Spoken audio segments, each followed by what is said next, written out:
Hey, what's up guys, Andy here, and today we're reviewing over Boruto episode 111, titled The Steam Ninja Scrolls, Mirai's King. This was the end of this little mini arc, and I was wrong. At the beginning, I said that I wasn't a fan, and I just can't wait to get back to the story of Boruto, but this series proved me wrong. The first few episodes were a little bit shaky, but, it came around, and I really did enjoy the ending here. It had a little bit of a weird vibe to it the whole time, and I kind of knew something was up from the beginning when they were talking about Hidan, but I didn't expect it to go full circle like this, but it did, and I'm really happy with the outcome of it. Mirai learned who the king is, and she got to get a little bit of redemption for her father, even though this guy was nowhere near on the level of Hidan, and if he was, then she would have probably died. But with that being said, I just want to say that I personally enjoyed this episode a lot, and it's probably one of my favorites of the last few months.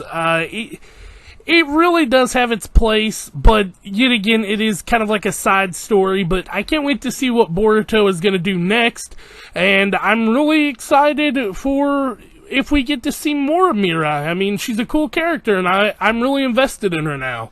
But with that being said, guys, I don't want to waste too much time. I want to go ahead and jump right into this review. So if y'all do enjoy this video, don't forget to like, comment, and subscribe to the channel, and let's go ahead and get into this. They say you gotta go home, but you can't stay here.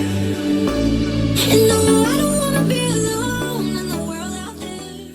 So we start our episode off with a flashback with Mirai reading her father's death report, kind of, for the mission against Hidan, written by Shikamaru.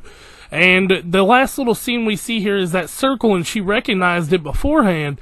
But we cut into our intro and title card, and it's the Steam Ninja Scroll, Mirai's King, so it kind of foreshadows she's gonna learn who the king is. But this dude was giving off all kinds of vibes. He's like, drink the holy water and sink when I tell you to.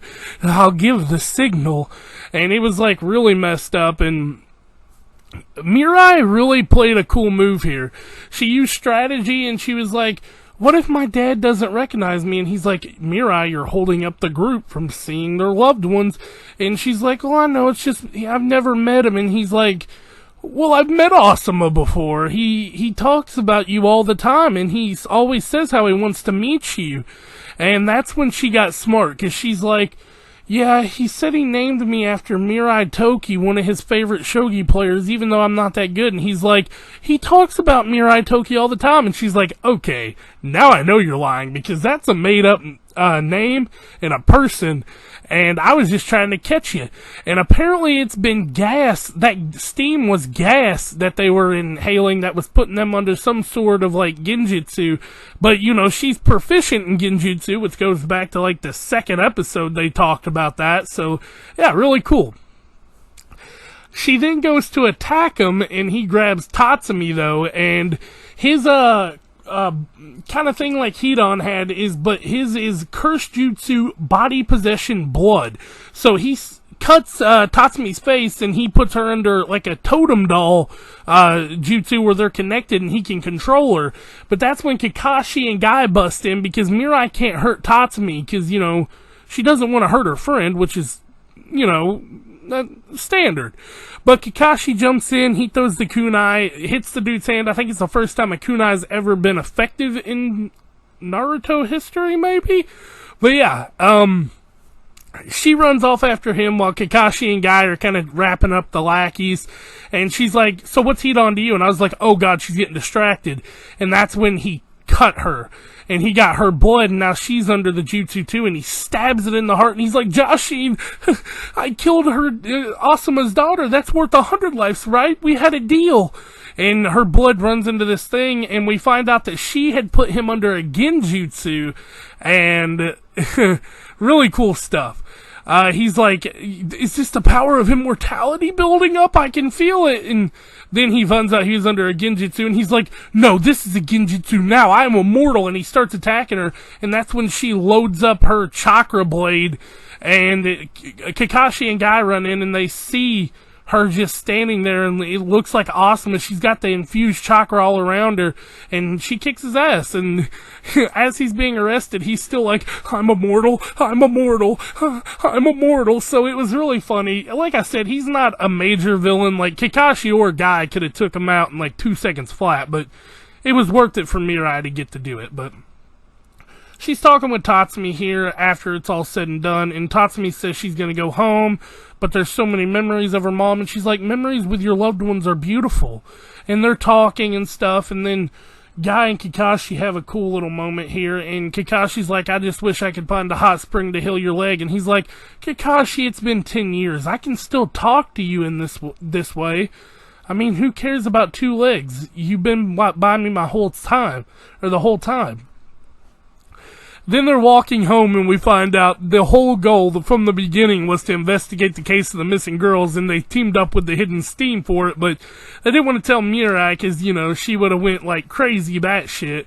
But Boruto had a fun moment. She runs up, and he's like, how'd your mission go? And he's like, don't tell me you were just their guard on a relaxing vacation. And she's like, no, we took down a whole religion, and, you know, got the case of the missing girls done, you know, whatever. But she's playing shogi with Shikamaru, and even though he's beaten her, she tells him, I figured it out. It's the future of the children living in the village that are the king. And we have a cool scene of her standing on top of her, is it her great-grandfather? Or she's standing on top of Hirazen's head in the leaf, and she's like, my name is Mirai Sarutobi. And then it cuts to the end. So it was a really good finish. I liked it. If you didn't like it, I get it. You know, it is a side story. It's not a part of Boruto's story, but if you didn't find at least a little enjoyment in it, there's something wrong with you, because Asuma was one of my favorite characters, and he was one of the characters I really wish did get fleshed out more in the anime in Naruto, but he didn't. So it's kind of like a little legacy for him, and Mirai is a cool character. At least in my opinion. But with that being said, tell me what you all think in the comments down below. Don't forget to like and subscribe as well if y'all did enjoy the video, or you just want to help me out in general. And I'll catch y'all next time, because it's bedtime and it's 6 a.m. and I got work today. So, have a good night. Peace out. Take a moment right here, feeling like it's out gear, driving towards the sun with a rose and a gun. Feel the wind in my hair.